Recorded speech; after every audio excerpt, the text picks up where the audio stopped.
Welcome. I'm Rolph Blythe. I'm the Executive Director of Arion Press, and it's my extraordinary pleasure to welcome you all to the celebration of Declare, a Civic Gospel. You'll hear a lot about this project this afternoon. It's an artist book collaboration between Arion Press and Thomas Jefferson's Monticello. But I'd be remiss if I did not begin by thanking the many people who really, truly the staggering number of contributors to this project. And you'll have the opportunity to hear from many of them tonight. We'd like to extend our profound gratitude to the generous donors of the 56 Signers campaign who brought the Declaration Project to life, the Grabhorn Institute Board, and I particularly want to recognize today during especially during our craft panel here, Arion's bookmaking team, whose craft makes our mission possible. In the Foundry, and you'll hear from many of these people today, we have Brian Ferrett and Chris Bronco. In our Bindery, we have Megan Gibes, Jocelyn Lee, Diane Newell, and John DeMerritt. And in the press room, Joel Benson and our creative director, Blake Riley. If I could ask you to please give them all a round of applause for the work that's been done.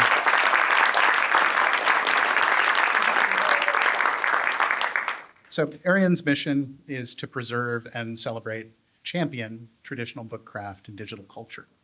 We're the last printer in the country to make books entirely by hand from comma to cover, as we say. If you were able to stop by our open house today, 2 floors down, you know that we operate the country's last continually operating hot type foundry. That very special resource paired with our letterpress print studio and our Bookbindery allow us to convey to thousands of visitors a year the cultural importance of physical books and the artisans that make them. During the 5 years that I've run Arion Press, I can say that no project better encapsulates the power of print and the mission of the press more completely than Declare, which you'll hear about today. This is because apart from offering fruitful terrain for literary expression and visual expression, the Declaration of Independence, the document that founded the nation 250 years ago, was ratified through an act of printing. Jefferson, who wrote the first draft of the Declaration, called the document an expression of the American mind. Lincoln called it the electric cord that will link patriotic hearts as long as the love of freedom exists throughout the world. 250 years later, Arion Press partnered with Monticello to follow the spirit of those statements, Jefferson and Lincoln, and create a fresh exploration of the Declaration by inviting this, what we've come to refer to as a symphony of leading American artists, writers, and poets to reflect on our country's founding text.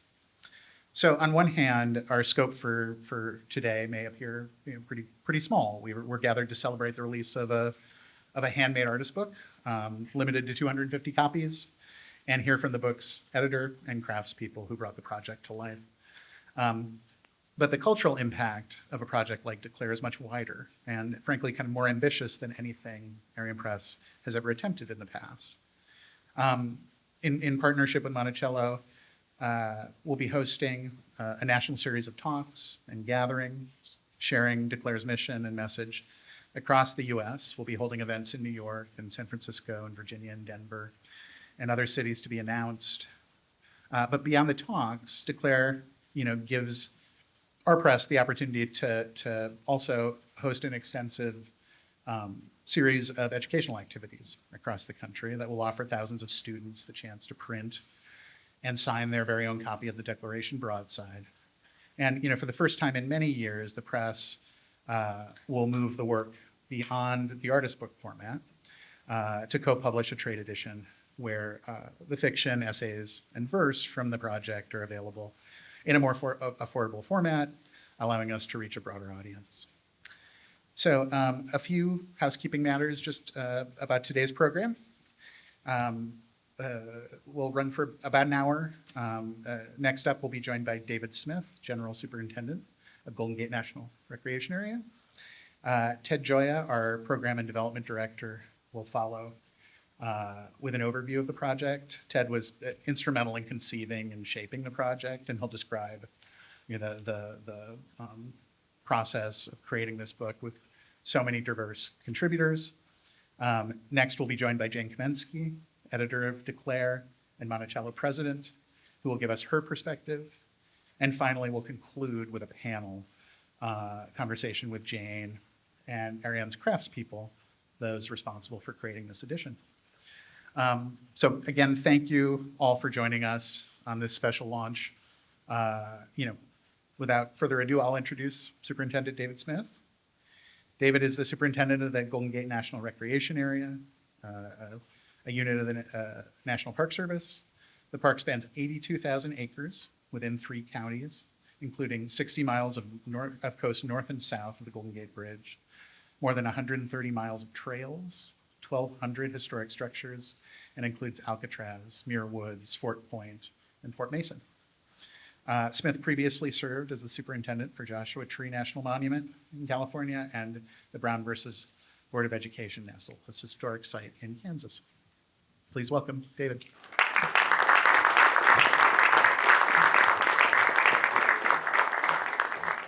You know, it was about a year ago we sat down trying to figure out how we are going to commemorate the nation's 250th birthday at the park. And there was a vision back then of being able to do something with Arion Press. I never dreamed it was going to be what I saw today. I'm so pleased and delighted to see, kids downstairs signing their name to a copy of the Declaration of Independence, and to have these formidable people here today to learn more about it. So what am I? I'm almost 60 years old now. About 20 years ago, we started taking our kids to Wales every summer to see their grandparents. And because we were in Wales, we couldn't listen to the NPR rendition of the reading of the Declaration of Independence that happens every July 4th. So I would force the kids to sit there with us, and we would read it together as a family. I'd also involve my in-laws as well in the reading of the Declaration of Independence. Now, they are both Welsh nationalists, so they are more than happy to disparage the United Kingdom any chance they get. But it's needless to say, the Declaration has been a foundational part of my life as a National Park Service ranger serving across the United States. I can think of no better place than to discuss it today at Fort Mason.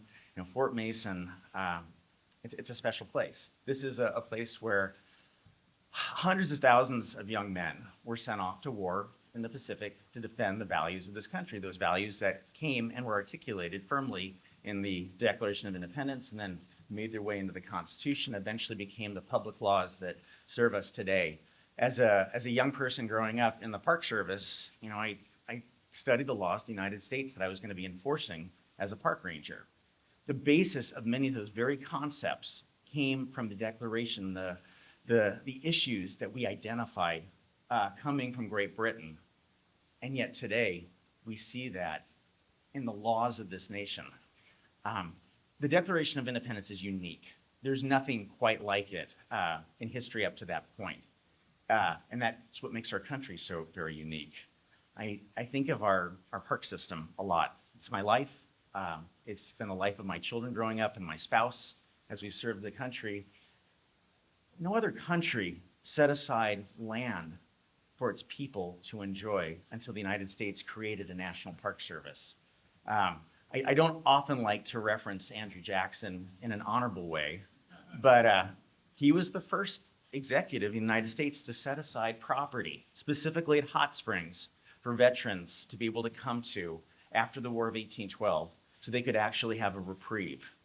We are the country that set aside Yosemite Valley. We set aside Yellowstone National Park. We set aside all of these places for the people. If you think about the United Kingdom, if you think about Europe, things were set aside for the king. They were set aside for the royalty. They weren't set aside for the people. These are the people's parks. They belong to the people of the United States. The White House, it's the people's house. It's a national park unit that belongs to the people of the United States. And a place like Fort Mason and Golden Gate National Rec Area, this is the people's park and it's the people's land. Last year, 17 million people came into this park to enjoy themselves. They did it at no cost other than the taxes that they pay because it belongs to them. This is their land. So when you think about the Declaration of Independence, think of it as being what makes America so special and so different. When you think about our parks, think about those at what makes America so special and so significant and so different. and think of the model that we can serve to everyone on this planet in creating national parks and taking care of public land. Thank you all so very much for being here today. It is a special day, and I am honored to be here, and I'm honored to be with all of you as well. Thank you.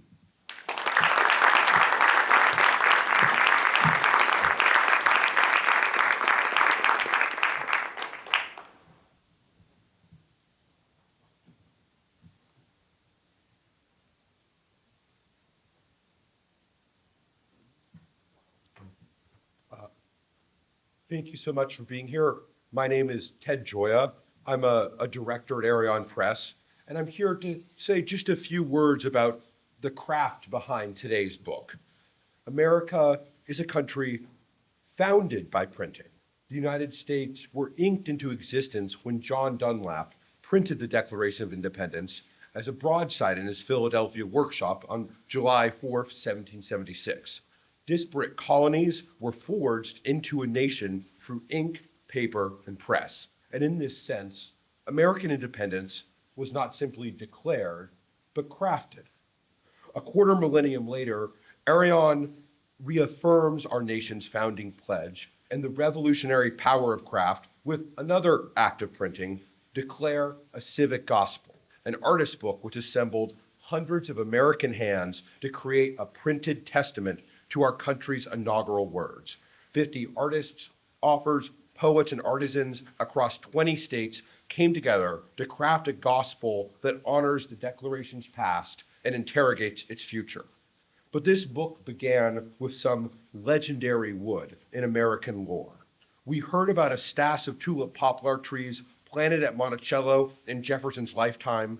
Jefferson called the poplar the Juno of the Groves and planted 2 of these titans across the house's portico, which once appeared on the back of the $2 bill. Then last year, a storm knocked over a historic tulip poplar, as if fate wanted to ensure there was just enough material for an artist book. You can see they're here. And this salvaged wood became the seed of our edition, and transforming these dead trees into vessels of a living democracy became the guiding message and the guiding metaphor for Declare. But how to make a book worthy of this material and this moment? We started with 3 elements, unified by one core idea, gathering an optimistic polyphony of American perspectives across discipline, geography, and politics to render an expression of the American mind on this singular occasion. Now, the first element is a volume of new essays and poems by leading Americans, edited by Monticello's CEO and president, the historian Jane Kamensky. No single citizen can offer a definitive interpretation of the Declaration, so we invited a chorus of essential American voices, from poet laureates to 4-star generals, to reflect on our country's founding credo. Pieces run from General James Mattis's exhortation on civilian control of the military to Rita Dove's haunting acrostic. And these are collected in a tidy volume whose binding borrows its shape and shade from Jefferson's own Bible, which we saw in Monticello's library.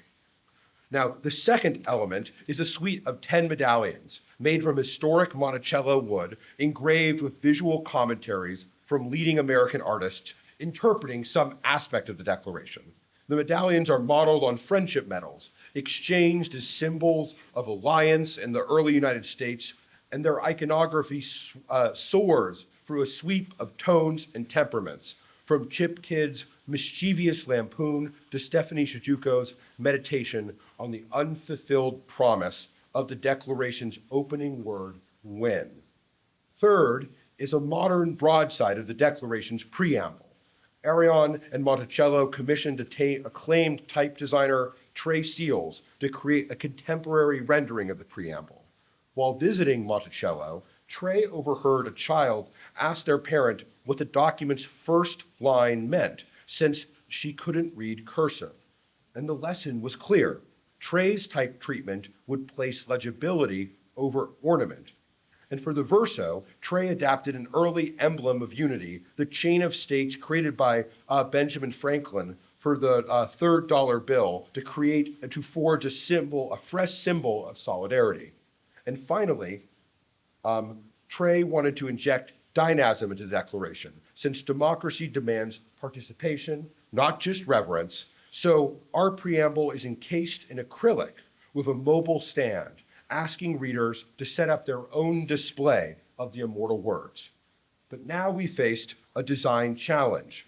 What could hold these disparate elements, these myriad voices and visions of America? What could hold them together? And our answer sprung from tradition. The Declaration was written on the portable desk of Thomas Jefferson, and its birthplace offered a blueprint for its future. Channeling 18th century woodwork from the prodigious collection of desks and furniture that we saw at Monticello, Arion devised an intricate architectural box designed to give depth, dimension, and dignity to our nation's founding words. There are 4 layers: the book on top, nested in a tray adorned with an image of a tulip poplar, then 2 pull-out trays of medallions, while the bedrock of the box is the Declaration itself. Unpacked, the atomized elements unfold into a luminous constellation of American thought. But within the box, separate voices and materials meld into a cohesive whole, e pluribus unum, in 9.5 pounds of paper. Now, this box's humble exterior conceals the extraordinary labor and backstory of its birth, whose story we will hear in great detail and personality today. There are 38 distinct parts in the case, 6,325 pieces of board that Megan chopped 4 times each into 25,300 separate panels, and fabric. And we could go through the numbers on every single element and to get us into the 6 and 7 digits. But fabric and board were chopped, sanded, and sized into the precise building blocks for our Declaration. And here, a metaphor became manifest. Raw materials are crafted into the durable cornerstones of a democracy. And in this way, the process of making Declare offers both a metaphor and a model for the labor of electoral democracy. 20 craftspeople from coast to coast came together as binders, printers, woodworkers, typecasters, and fabricators labored to fashion our gospel. And this handwork is our humble attempt to dignify and even, dare we say, sanctify the words within. And now we must ask, why care about craft in a time like this? Why care about the minutiae of boards and bindings at a moment when our nation faces such turmoil? And the answer, because craft is a manifestation of how intention, skill, and perseverance can mold small materials into large meaning, whether you're crafting a book, a box, or a nation. And indeed, the courage to believe we can craft a country anew is quintessentially American. And that brings us back to the subtitle, A Civic Gospel. Now, we went through so many nouns and names to describe this physical book, this physical object, but the most accurate may be covenant. And there is one final detail I want to share. The inside lid is engraved with 14 words. We mutually pledge to each other our lives, our fortunes, and our sacred honor. The Declaration's last line. This is the eternal pledge for Americans. And this book, this gospel, is our pledge, our crafted covenant, wrought by American hands to enliven the electric cord at the heart of the Declaration. It is an invitation to feel the force of our nation's inaugural promise, both its feats and its failures, and discover afresh what country we might craft together with this credo guiding our hands.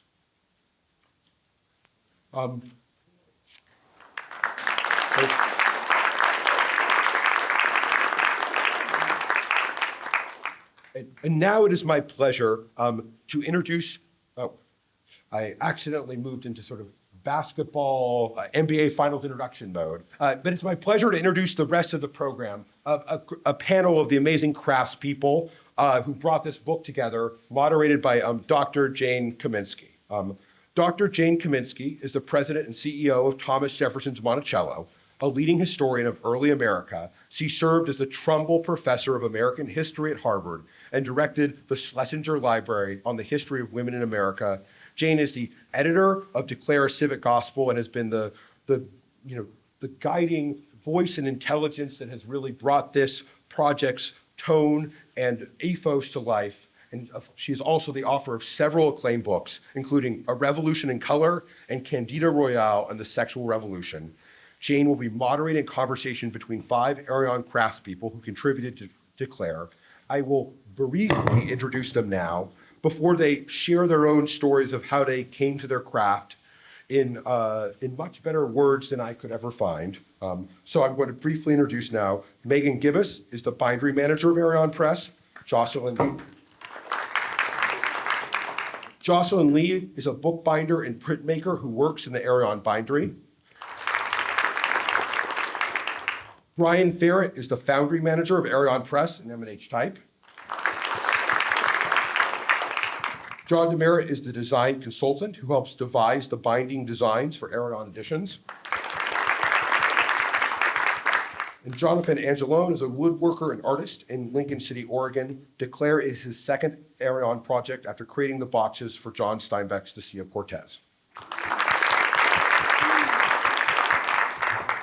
Well, thank you, Ted, and it's great to be here with you all this afternoon. My colleagues and I from Monticello have done a number of panel programs with people who wrote material for the book, but this is the first chance that I've had to celebrate the hands that made it. So it's a thrill to be here with Megan and Jocelyn and Brian and John and Jonathan.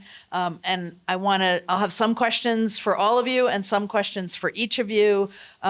Be warned, I'm going to close by asking us to all recite the preamble, the Declaration of Independence, out loud from memory, and I'm not kidding. But you do such interesting work, and probably work that's quite different from what most of us in the audience do when we get up in the morning and spend the day. And I thought I would ask you to start by telling us how you came into your life in craft. How did you learn it? And why do you see it as being important in an age of artificial everything? And Megan, can I start with you? All right. My bookbinding career began in 3rd grade when I was tasked with creating a book for my 3rd grade class project. And I learned about the thrill of a deadline. And I pulled my first all-nighter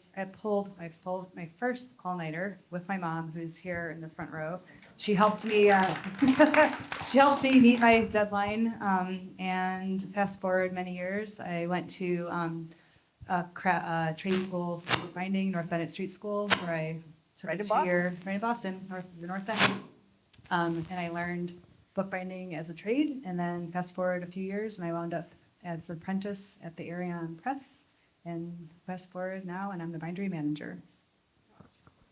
And Jocelyn, I know you work side by side in the bindery. Yeah, I'm approaching 4 years in the bindery now, and I was a printmaker at UC Santa Cruz. I also studied cognitive science there and artificial intelligence, actually. But I had a professor I really loved in the printmaking department who recommended a bookbinding course to me my final quarter there. And it was there with John that I learned about the Arion Press. And I grew up in San Francisco, and I had no idea, this magical place existed and that there was an apprenticeship program. But I applied, and everything I learned about bookbinding has been here on the job working on these books. So why do things with our hands and not artificially? Anyone who comes and visits the bindery is in awe and always says, you must have the best job ever. And it is the best job ever to come in and work with your hands and work on these piles and advance your books to the next step. And you come in the next day and it's something new to work on. And it's just so rewarding. Yeah. And Brian, you took some of my Monticello colleagues through the press the other day, and you assured us that getting sprayed with hot lead was just like a bee sting, and that was fine. How did you come to want to do that for a living? Show us the scars. Well, actually, I have one there and then 3 here. It's not. So it's rare that this happens. It happens. Mainly doing demonstrations, oddly enough. So I always was interested in books and book making, or at least how the printing was done. I was an avid reader as a child and all my life, but never really thought that that was something you could do. Why? And then after a few failed college attempts, I found myself wandered into a tech college that had a trade school that did printing, and yes, I wanted to do that. That sounds awesome. And I loved it. I loved every part of it. It was offset, so it wasn't letterpress. And it was something that fit me. There was a lot of mechanical, but there was also a lot of just figuring everything out. From there, I worked offset for a while. We moved to San Francisco. I read about Arion Press and MNH Type in like a Move to San Francisco book. So I wandered in just to see what it was. And then I applied. And then I don't know, Blake, if you remember, but Jerry was having trouble our pressman at the time was having trouble on one of the presses. And I was like, oh, I think I know what's up. And so I actually like kind of dug into the Heidelberg and partially put my body in and found the piece of oily paper that was like dragging on the roller and causing oil to hit every sheet. So I got the job. And then from there, I learned Do you think they planted the paper Yeah, there? no, I think so. I planted it. You can't really learn where to cast type or learn to cast type from anywhere except for a couple older guys. And that's who I learned from. Louis Mitchell had been working here from 1950 and he retired in 2014 and he was my mentor. And that's who I learned everything on the casters. And it's interesting because all of this is old equipment and sometimes something would happen and you'd be like, oh, I've never seen that. Guess you're gonna have to fix it and wander off. So that's been my career. And I think one of the things that I love about printing and making these books versus AI is like we have more control over what we do. I mean, things can go wrong, but the computer isn't trying to change what we've done. It's our decision. It's our, we make those plans and we stick to them. I like that. And John, you have your fingers in a bunch of these different pots. Tell I us about do. yours. I have I'm convinced this is why I'm a bookbinder. I have a pre-aesthetic that I think happened to me when I was also, like Megan, when I was about 5. My mom ran a hippie co-op bookstore in Denver, Colorado.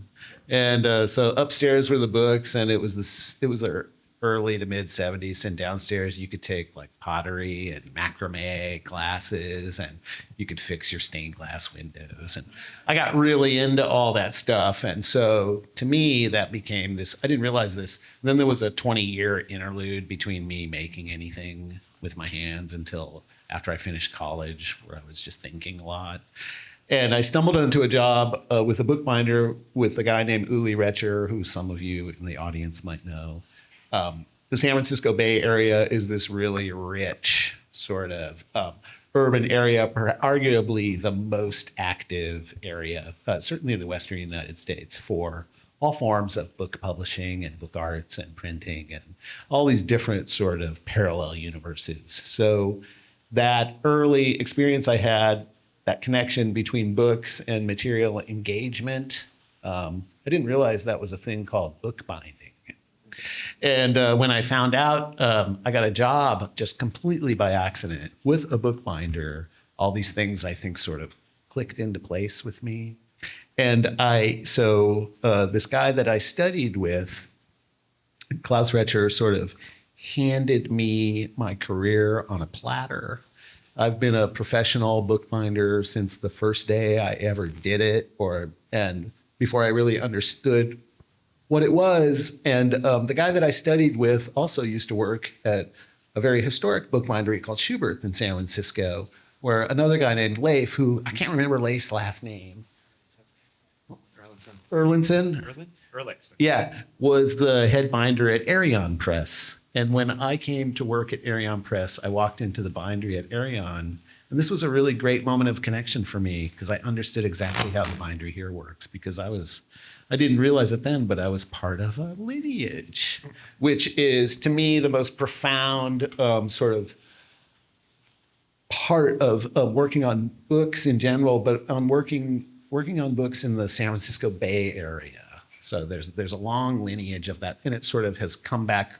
A full circle moment happened for me when I started working at Arion. So that's how I ended up here.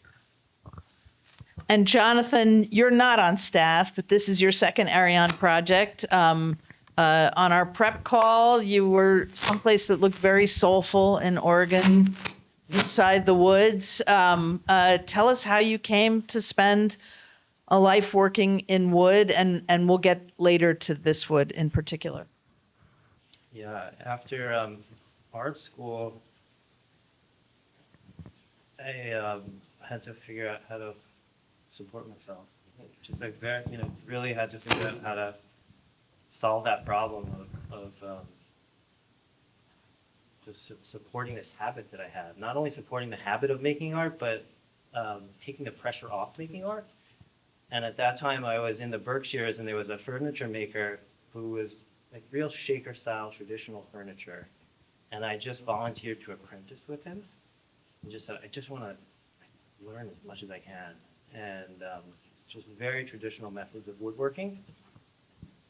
I ended up getting employed by him for a few years, and that was really influential in just getting me to understand the material, understand how to join the material, understand how to shape this material. And I think that really liberated me to then feel comfortable like working with this material more sculpturally and working with this material as a problem solver. And I think that's what a degree in art really teaches you how to solve problems. And I think that's like the work that I really enjoy, is just solving creative problems and working closely with this material. So I Beautiful. think that's really what brought me to Arion too. So we're going to launch into the journey of the book, but first, it's just really too tempting for me as a historian not to think about this is the 18th century career path, right? It's hand to hand. It's craft master, sometimes craft mistress to apprentice.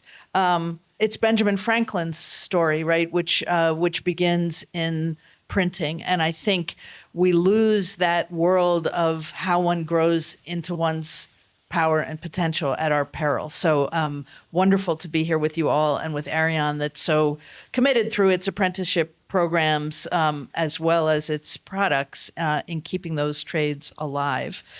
So we want to go into some of the examples of this level of craftsmanship that's so exceptional to declare, and the particular components that you worked on, walking through the creative process from the beginning, which in some ways begins with my work as editor, right? What's going to go inside the book? And of course, there are discussions going on about the structure of the box and the product, the art book, before there's a contents, but there's craft involved in editing. And Ted talked about pulling together this chorus of optimistic polyphony, which meant reaching out to other craft masters in poetry and fiction writing and essay writing. And then as the content came into focus, and it felt like a pretty high wire act to be editing and copy editing with Blake, even as you were all getting to work, right? We didn't know the number of words, and therefore it was hard to spec the number of pages and the margins and the size of the type. So I think first in this production line, John takes over and tell us a bit about the prototyping and design process, where you began, where you ended. I think your work on the project actually has ended in ways that Megan's and Jocelyn's is maybe not even in the middle. What were some of the inputs that helped you channel an idea into an art object? Well, my whole sort of mandate here at Arion Press is that I work very closely with Blake Riley, our creative director. And usually, like all projects, we start with, as I said before, with material engagement. And I think one of the, as we have a whole sort of editorial committee and editorial process that happens with this project. But what our goal is to, Blake and I, our goal is to turn these ideas into objects.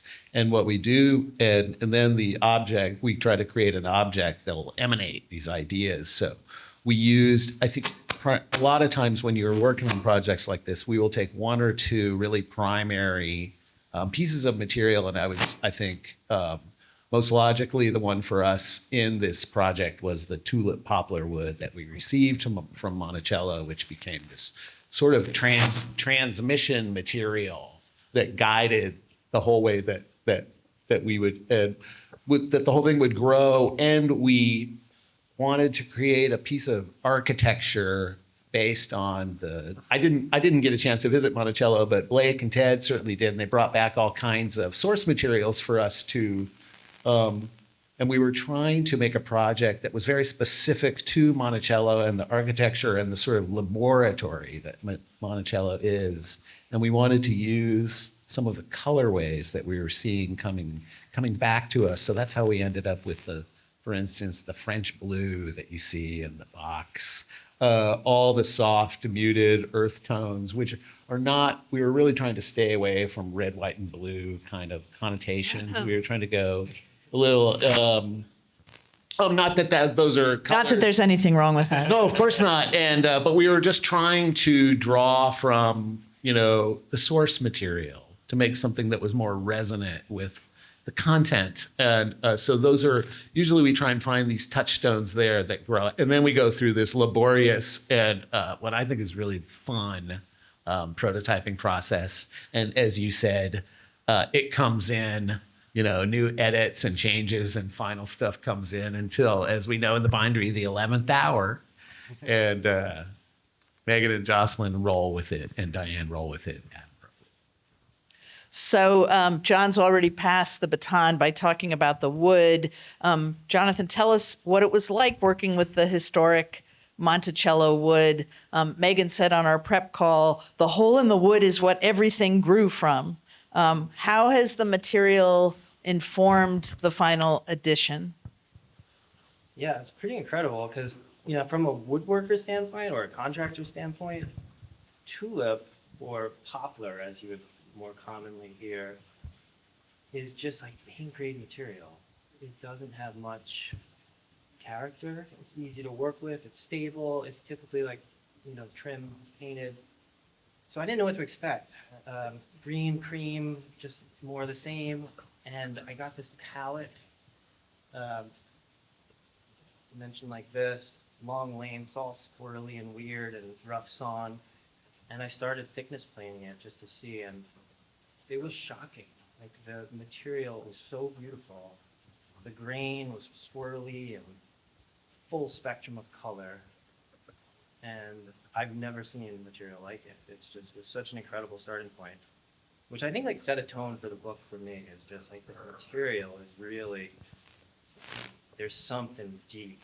There's the history is all in it, and that's throughout. Throughout every one of these medallions, everything is different. There's so much color, there's so much movement that influenced then the engravings that went on it, and so it's really special. Really special. Is the color variation in the medallions solely dictated by the wood, or some of them stained? Nothing is stained. Yeah, nothing even has finish on it.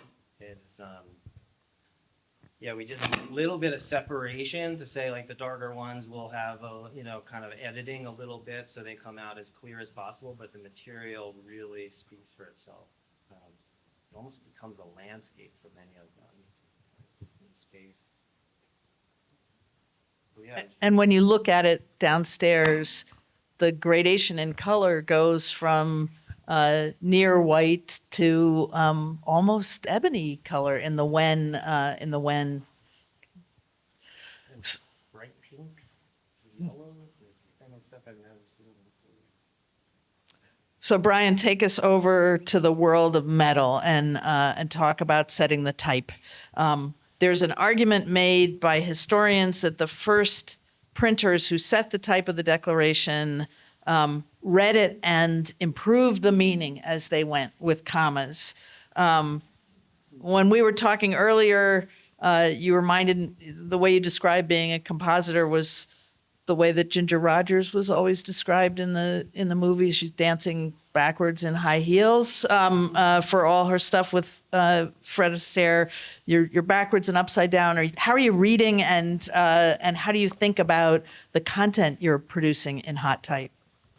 Actually, I've been thinking about this a lot, and I think I've talked to Megan about it. When I'm setting type, I don't actually read. I follow copy. I see the word. And I was talking to Jonathan about this. If I let myself start getting ahead because I'm reading, I start making mistakes.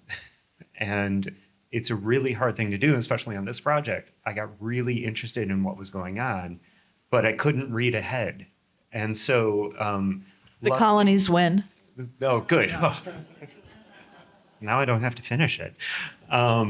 No, but all the essays were just so fascinating, and I had to keep going. And now, just so you all know, this isn't handset type. This is machine set type. If you came down, it takes a long time to explain. But the nice thing about it is watching it come off and then taking that next proof and seeing what is being said. I never get to read the whole thing in a row, but then I catch these lines from Maggie Blackhawk or General Mattis. Like, what is this? This is amazing. And I feel bad because my job for this book was done about like 4 months ago, and these guys have had to do all of the grunt work for the binding themselves. So now at this point, I'm just helping where I can with them. So if they need somebody to sand a box, I'm just going to sand a box for 3 or 4 days and feel good about it. Come to Oregon. I would love to. So John and Brian are moving on to other projects. When I've seen on Arion's social some of the other projects, I feel a little like the press is cheating on Monticello because we have not moved on. We are Declaration Central. I think I'm 2 books ahead of you. So. And Jocelyn and Megan, you're still very much in the thick of it. Jocelyn told me that Declare had lots of additional steps, even beyond the common run of handmade books that comes out of Arion Press's program. Tell us about some of those extra steps and the ways that you've worked to reduce friction between the object and the reader or the user. Sure. For people who haven't been downstairs or aren't familiar, we in the Bindery are turning the printed pages from the press room into these books. Like, it's kind of brute force, just hours and hours of chipping away at sewing these books, making the covers for them, gluing one piece of paper to another piece of paper. We have a couple of machines that assist us, such as the sewing machine or glue machine that you can run a piece of paper through and it's glued up in half a second. Because if we were to hand glue, thousands of pieces of cloth, that really adds up. So we are in the middle still of the declaration of working on Declare. And a lot of my days are spent doing something called forwarding the books. So we have the text blocks, and I am putting these decorative headbands on the ends of them, and I'm also reinforcing the spine with glue, a piece of Japanese kozo, something called crash. It's like a starched cheesecloth, and all of that helps glue the text block into the case of the book. The cases that we Megan chopped, cases that we glued up and made ourselves, and they're all going to be the same size so that every book fits nicely into those cases. So we're thinking about all these things and the precision and accuracy of each book. And like Brian, I love to read as we're working, but also I'm kind of spot checking, like quality assurance and all that. So I'm not really reading, but I spend a lot of time looking at our books. And in particular, I am working on these leather tabs that go in the box.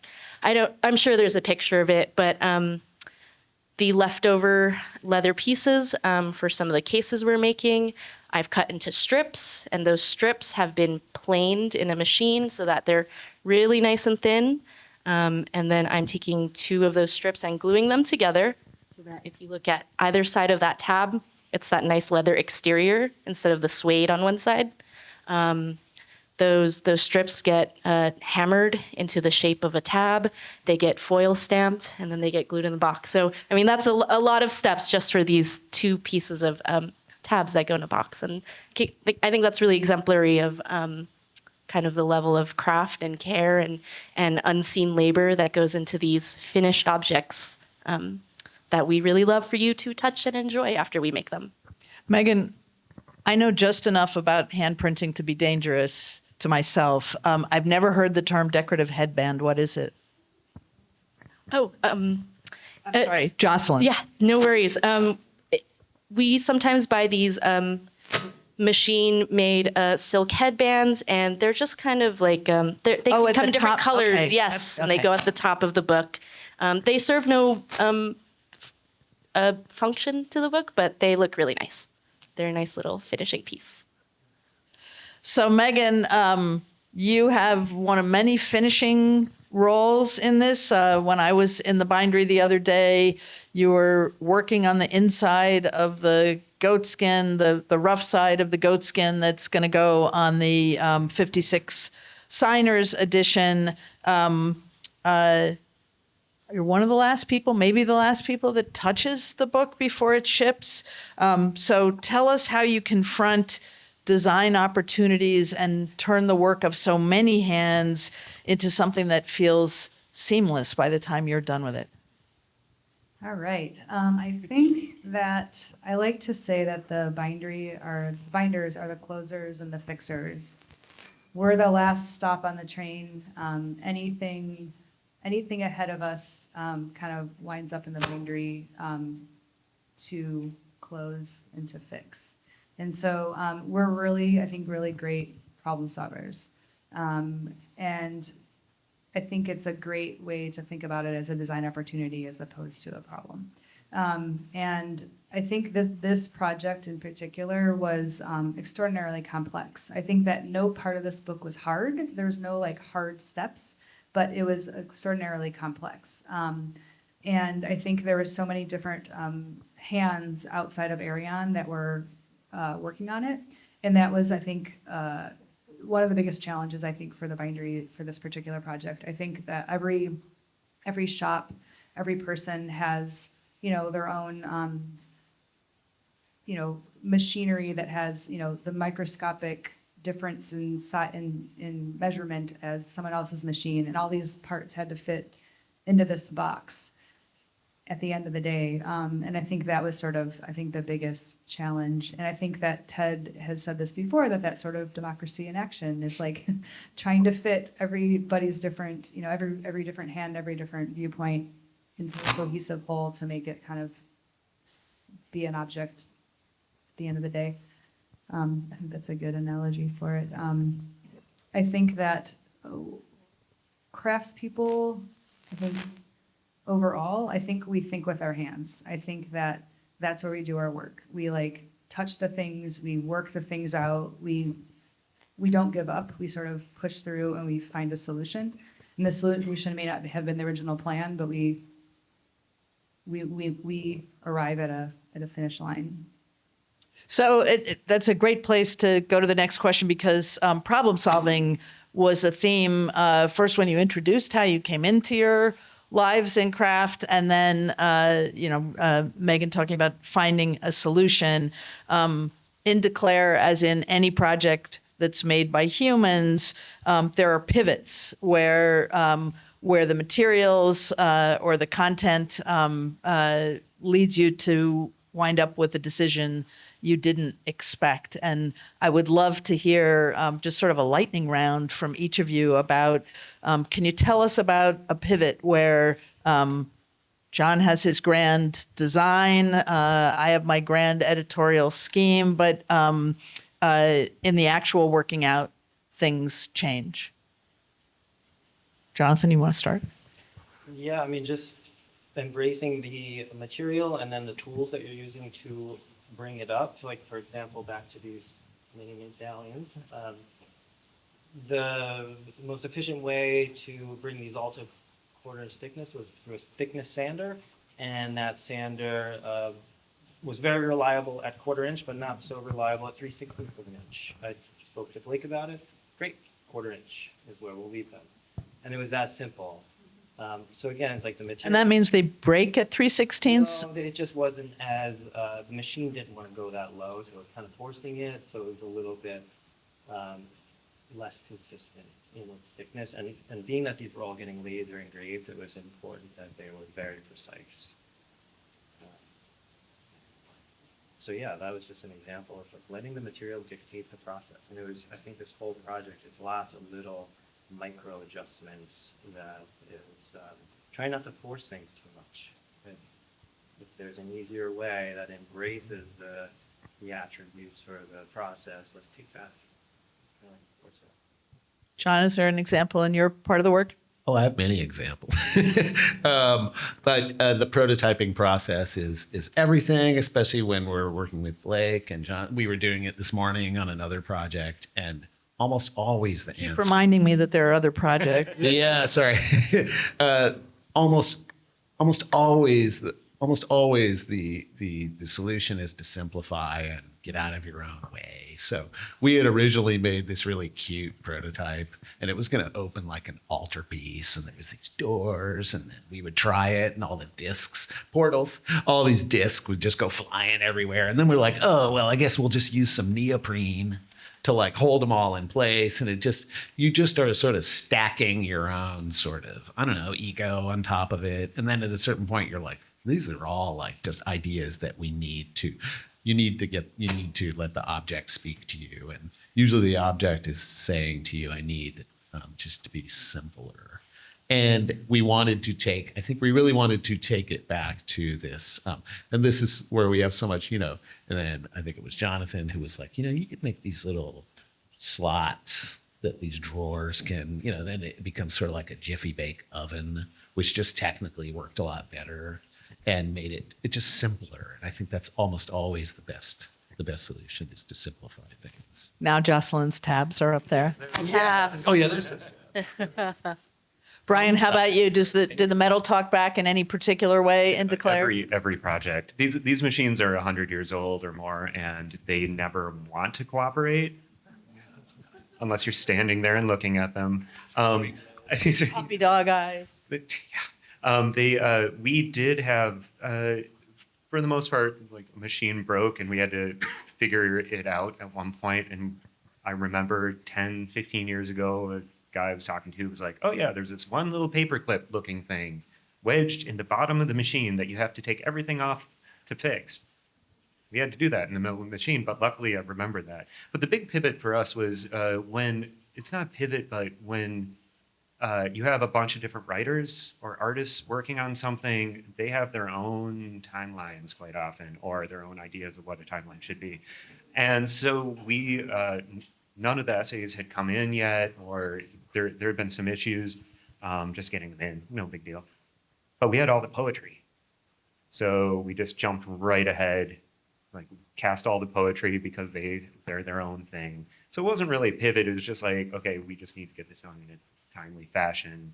Let's break these into 2 chunks, work on that, and then work on the essays as they came in. That's fascinating. So there's an extra step with the essays because the poets don't have to be copy edited, or the poets wouldn't tolerate being copy edited, one or the other. And Jocelyn? The tabs themselves were a pivot. I think we were just kind of playing with the finished box and sliding out these drawers and stuff, and kind of thought it would be nice to help aid the user experience in knowing kind of what they should be doing with their box. So they were not an original design, but 1,500 of them are coming. Megan? I think one of the big pivots for this and challenges for this project is the literal space that all of the components take.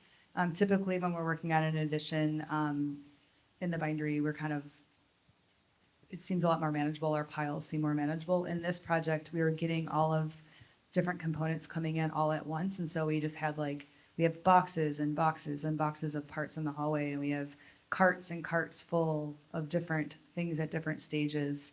And I think we had to order more carts because we were running out of space. And so in the bindery right now, if I were to walk down there, and I don't know if you all have had a chance to peek your head in there, but I can literally tell you every single pile is in a different stage. And there's like, 3 bazillion piles down there. But I can cite and be like, oh yeah, To be technical about it. like that needs like, oh, that part is, that's where that step is, and that's where that step is. And I think that's why I start to like cold sweat when I see people come into the bindery as visitors and start touching piles and picking things up. I'm like, oh my God, just make sure you put that in the same pile, because if you put it in a different pile, it's like gonna change things or if you flip it. But I think that's for us the biggest hurdle is the space everything is taking up right now. And I'll tell you, carts with wheels are like the game changer. You can move stuff around. It's one of the greatest inventions of the species, Wheels. the wheel, I hear. Right adjacent to the Declaration of Independence, which is where I want to close. So I won't ask each of you to answer, but if anybody wants to answer, did you think much about the Declaration before declare? And do you think about it now? I'll just jump in that, it hadn't been since high school. Like, I really hadn't thought much about it. But now, like, I've read it many times, and I'm very excited about it. And also, now, actually, you brought up something, the adding of commas and the changing of, like, typesetters would change things. Like, what did they change? Did you add a comma there? Because I would, if I needed to fill out a space, I would make edits. Problem solving. Oh, yeah, that's how you do it. I mean, I hadn't, like Brian, it had been like high school or college that I had really interacted with the Declaration, but I've been reading it about once a week the last couple months. And what strikes me most about that document is above and beyond the first 2 paragraphs, which I think a lot of people are much more familiar with, but the list of, it's almost like divorce papers, and the tone of it, and this kind of just refusing to put up with tyranny, and the tone of it really has been helpful to me. It's really puts its foot down. The tone of it always surprised me when I read it. It's like these people are at the end of their ropes with this king, and that really resonated for me. I don't know why, but it's been very helpful. So the Declaration was a tool to do a job of work, right? Like it was a piece of artisanship, and that job of work was divorce. But almost as soon as the ink was dry, it became a different kind of tool in the hands of people who maybe were not meant to hold it, right? Or who were not meant to be owners of it, but receivers of it. And it's a shame that we hadn't read the Declaration since high school. And I think it's wonderful to hear that John is using that tool now, navigating our own complicated times. I recite the preamble to myself every morning when I brush my teeth. It's the post-COVID version of singing Happy Birthday 3 times. And so one thing I would love to ask the audience as you go forward from this wonderful panel on the craft of declare is to think about how the craft of the Declaration can inform the way we orient ourselves in our present and imagine our future. So with that, let us close with a prayer. We hold these truths to be self-evident, that all men are created equal, that they are endowed by their Creator with certain unalienable rights, that among these are life, liberty, and the pursuit of happiness. Thank you all. Thanks the panelists.